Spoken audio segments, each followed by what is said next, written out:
We live in an era of choices, from the food we eat, to the type of content we consume, to the way you wipe your ass. There's a lot of decisions that you can make. But if you're a fan of Oreimo, you don't have to worry about that last one, because you most likely don't wipe your ass. And as an anime fan, you have even more options to choose from now more than ever. But time is finite, and you don't want to spend that precious time of yours watching shitty anime like the Ghost Story dub. Oh, perfect. It's in Japanese. Jingchao no ning dao. Wait, that's Chinese. Wait, this is actually kinda good. So we're here to run down what the spring season's been like so far, and give you a few recommendations to catch up a bit. This season has brought us a plethora of bangers, and along with these god-sent bangers are some surprising piles of dog shit we got wrapped up in a nice little trailer. So let's jump right in and take a look at what we've been watching this season. Starting us off, we have Spy Family. This anime is the talk of the town. Everybody and their moms are watching the show, and it's just a testament as to how well made this anime is. And as a person that's read the manga, it's pretty much watching the manga move in real life. Although, I think the manga draws some of the expressions better in my opinion. The anime makes everything a little too sharp, and you kinda lose a lot of the cuter expressions, specifically from Yor. Other than that, it's a brilliant adaptation, and if you're not watching, you're missing out. Why do we write these stupid jokes? I never wanted to talk about the Rising of the Shield Hero this season because of how much I hyped it up in our Spring Anime 2022 video, and because it's been such a disappointment, I look like a baboon now. The instant I saw the turtle was made with CGI instead of being animated normally, I already knew it was going to be a rough season for the series. The first 2 to 3 episodes were fairly boring with not much happening as they were trying to figure out the logistics of fighting the turtle and hyping up the fight. And my god, was it a letdown. It just gave me flashbacks of Goku charging the Spirit Bomb for like 4 episodes just to miss on the 5th. It's a bad time to be a fan of this series to say the least. Hopefully the 3rd season can pick it back up and do the series some justice. But you know what series is popping off? The 3rd season of Kaguyasama. They're adding more depth to characters, more complexity to the story, and at the same time, tying up loose ends that were created from the 1st and 2nd seasons. Kaguyasama is one of those shows that actually has meaningful side characters and events that carry over into the story and impact the main cast in important ways. It doesn't punish you heavily for not paying attention to these things in previous seasons, but it does make you look like a clown when you realize you don't even know Kashiwagi's boyfriend's name. If you don't know what that means, or you don't know Kashiwagi's boyfriend's name, you need to go watch Kaguyasama. If you feel like your seasonal thirst for a new isekai wasn't quenched, well, here it is. We follow a nameless person who reincarnates in his sleep into a skeleton avatar from a game that they were playing, covered from head to toe to boner in OP items. The series starts off with a group of guys that seem to really like non-consensual wrestling. Yeah, let's go with that. Ark, our main protagonist, decides he doesn't like that, so he negotiates by teaching them a spell that's guaranteed to make you lose weight. What a nice guy. The rest of the series so far continues to do this weird balancing act to varying degrees of success of trying to be lighthearted and fun, while also having these dark and gruesome moments. He may have been an all-powerful demon lord, but he still can't talk to girls. It's your typical power fantasy with an OP protagonist that's trying to hide their true power level while accidentally building a harem. Besides that, there's really not much else to say. I knew what I was getting into when I started watching this. I'm gonna say it outright. Shikimoisan sucks. It's so boring. All you really look forward to are Shikimori's cool face or cute moments that only last for like 2 seconds at most, and then you remember there's no actual story and you sit there wasting like 20 minutes. I don't even like the main ship. I'd prefer Shikimori and Izumi's mom better than Shikimori and Izumi, but that's just because I see Izumi as the same as Aqua from Konosuba. Useless, but without boobs. Hello there. Before the season started, people were speculating if there was gonna be a waifu war between My Dress Up Darling's Marin and Shikimori. Now, it's not even a debate, and you can argue that it wasn't even all Shikimori's fault. Izumi is way less likable as a character than Gojo, and for me personally, actively pulls down the quality of the show. But, as the saying goes, every masterpiece has its cheap copies. I don't know what I was expecting, but this wasn't it. The story follows an ex-hero who is now an outcast for being a potential threat to humanity after he single-handedly subjugated the demon army. He decides to join and rebuild the demon army, but the demon lord hates his guts and refuses to accept him, so he joins under a disguise while trying to make a name for himself. That much didn't really surprise me. What surprised me was that we just watch a guy solve problems with advanced knowledge and any convenient spell he needs. Kinda like the many self-insert short isekais we get, except this isn't an isekai, so I don't know if that makes it better or worse. The setting on the other hand is kinda interesting. The world is set about 1,000 years further than ours, when the sudden arrival and war with demons end up dragging civilization back to like the 1600s. This series is alright at best, and it's pretty slow even for me. There just hasn't been a point where something has really grabbed and kept my attention. Trapped in a Dating Sim is pretty mid. It's another reincarnated in a game that we're playing, except this time, instead of getting an OP skeleton or even the protagonist, he gets a random side character and a crippling misandry debuff.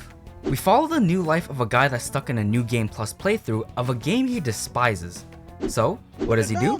He uses his time, knowledge from his first playthrough, and microtransactions to fuck with people he hated from the game. But on the other hand, he uses himself as a scapegoat for the people he does like by acting like a villain and drawing away unwanted attention. Also, mech battles. For some reason there are mechs, which seems so random and make no sense to have in the anime. It feels like they added it as a cheap way to fill out more boxes for its genres and bait in more viewers. However, it would be a different story if, at the very least, the animations made the mech battles look cool. But, to put it nicely, these fights leave a lot to be desired. If I had to bring out the Asian side of me and compare the first season and the second season of Komi-san thus far, I would have to say the second season is better. But it's not to say the first season was bad by any means, it's just that more things happen in the second season, and I'm a things enjoyer.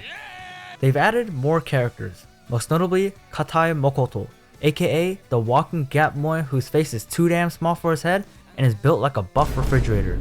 With the addition of him alone, he makes the anime so much funnier. So if you thought the first season was a bit boring and slow, I would give the second season a chance. And I know we're only halfway through the second season, but I'm already wishing for a third one to be announced. Aharon-san is a girl that follows Theodore Roosevelt's big stick ideology, minus the stick aspect because she just speaks softly.